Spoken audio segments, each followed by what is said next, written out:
तुम्हारा फेस अचानक as, tired या फ्लैट नहीं दिखने लगा, और ये कोई ऐसी चीज नहीं है जिसे तुम नॉर्मल स्किन केयर या फेशियल फैट लॉस से ठीक कर सको। इस पूरे इल्यूजन के पीछे एक बेसिक स्ट्रक्चरल इशू है जिसे साइंस में मिड फेस कोलैप्स कहते हैं। 90% लोग समझ ही नहीं पाते कि उनका फेस ढलता हुआ या बेजान क्यों लग रहा है, क्योंकि वो प्रॉब्लम को सिर्फ स्किन के ऊपर ढूंढते हैं। अभी एक सिंपल और क्विक टेस्ट करो। मिरर के सामने जाओ, साइड प्रोफाइल देखो और चेक करो कि क्या तुम्हारी नोज की साइड्स का एरिया अंदर की तरफ धंसा हुआ लग रहा है। क्या तुम्हारे डार्क सर्कल्स बिना किसी वजह के ज्यादा डीप दिखते हैं? अगर हाँ, तो प्रॉब्लम स्किन क्वालिटी में नहीं है, फेस की कोर फाउंडेशन में है। मिड फेस कोलैप्स तब होता है जब आपकी मैक्सिला पीछे या नीचे की तरफ शिफ्ट होने लगती है। जब ये मेन बोन पीछे जाती है तो इसके ऊपर बेस करने वाले सारे सॉफ्ट टिश्यूज, चीक्स और मसल्स कोलैप्स कर जाते हैं।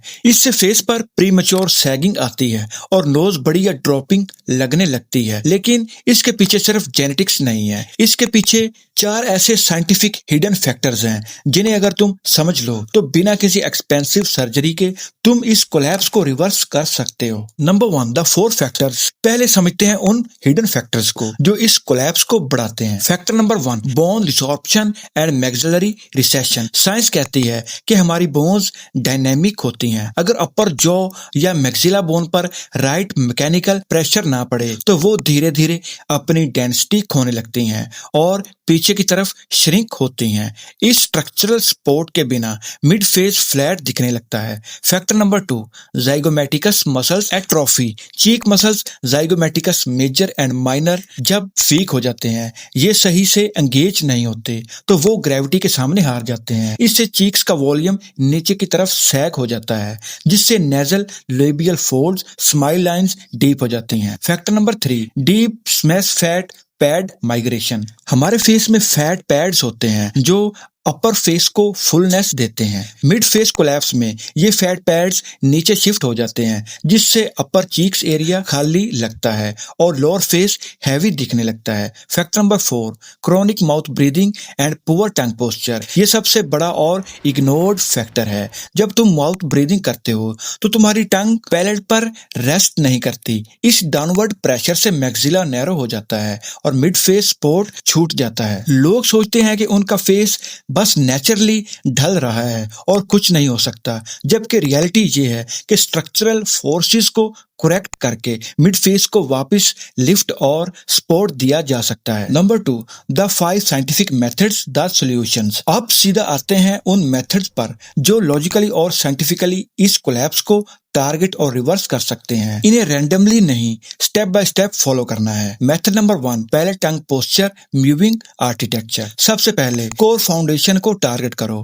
तुम्हें अपनी टंग को पूरा फ्लैट करके अपने पैलेट पर लगाना है। याद रहे, सिर्फ टंग की टिप को नहीं बल्कि टंग के पिछले हिस्से पोस्टीरियर पार्ट को भी ऊपर पुश करना है। ये अपवर्ड और फॉरवर्ड प्रेशर मैक्सिला बोन को इंटरनल सपोर्ट देता है जिससे मिड फेस कोलैप्स होना रुक जाता है और बोन स्ट्रक्चर प्रोजेक्ट होता है। Method number 2, zygomatic isometric loading. Weak chin muscles को स्ट्रॉन्ग करने के लिए एक लॉजिकल एक्सरसाइज करो। अपने मुंह से ओ शेप बनाओ ताकि स्माइल लाइंस स्ट्रेच हो जाएं। फिर अपने इंडेक्स फिंगर को चीक बोन की टॉप पर रखो और हल्का डाउनवर्ड प्रेशर डालो। अब उन फिंगर्स के प्रेशर के अगेंस्ट अपनी चीक से स्माइल करने की कोशिश करो। इस रेजिस्टेंस से मसल्स टोन होता है और मिड फेस पर नेचुरल लिफ्ट आता है। Method number 3, maxillary intraoral release. Face के टिश्यूज टाइट हो जाते हैं जिससे फ्लैट लुक आता है। अपने थम्स को मुंह के अंदर ले जाओ, ऊपर चीक्स के अंदर की तरफ और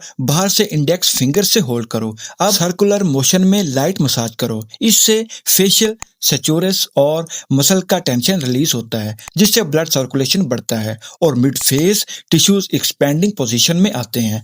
method number 4, deep tissues nasolabial sweeps. अपने नकल्स या थम्स की हेल्प से नोज के कॉर्नर्स जहां कोलैप्स सबसे ज्यादा होता है उससे स्टार्ट करके चीक बोन के एंड तक अपवर्ड और आउटवर्ड डायरेक्शन में डीप लेकिन कंट्रोल्ड प्रेशर के साथ स्वीप करो। ये फेशियल फैट पैड की डाउनवर्ड माइग्रेशन को काउंटर करता है और फ्लूइड टेंशन को फ्लश आउट करता है। Method number 5, hard chewing, masseter and palatal engagement. Hard foods जैसे रॉ वेजिटेबल्स या हार्ड गम चबाने से जॉ और मैक्सिला पर हाई मैकेनिकल लोड पड़ता है। साइंस कहती है कि वॉल्फ लॉ के मुताबिक बोन्स लोड पड़ने से स्ट्रॉन्गर और वाइडर होती हैं। ये मैकेनिकल स्ट्रेस तुम्हारे मिड फेस फाउंडेशन को ब्रॉड और स्टर्डी बनाता है। द फ्रेमवर्क एंड एक्सपेक्टेशंस, ये सारे मेथड्स तभी काम करेंगे जब तुम इनका एक टाइट फ्रेमवर्क बनाओगे। ये कोई 2 दिन का चमत्कार नहीं है, बल्कि एक स्ट्रक्चरल ट्रांसफॉर्मेशन है। Rule number 1, consistency and habit. Mid face collapse सालों की पुअर हैबिट से हुआ है,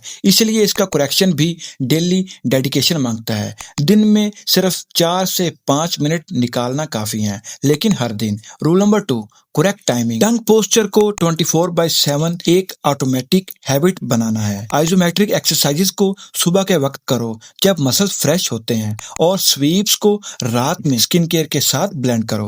rule number 3, avoid excessive forces. कुछ लोग सोचते हैं कि ज्यादा प्रेशर से जल्दी रिजल्ट मिलेगा, लेकिन फेस के डेलिकेट बोन्स और नर्वस पर एक्सेसिव फोर्सेस लगाने से इन्फ्लेमेशन हो सकती है। प्रेशर हमेशा कंट्रोल्ड और फिर्म होना चाहिए।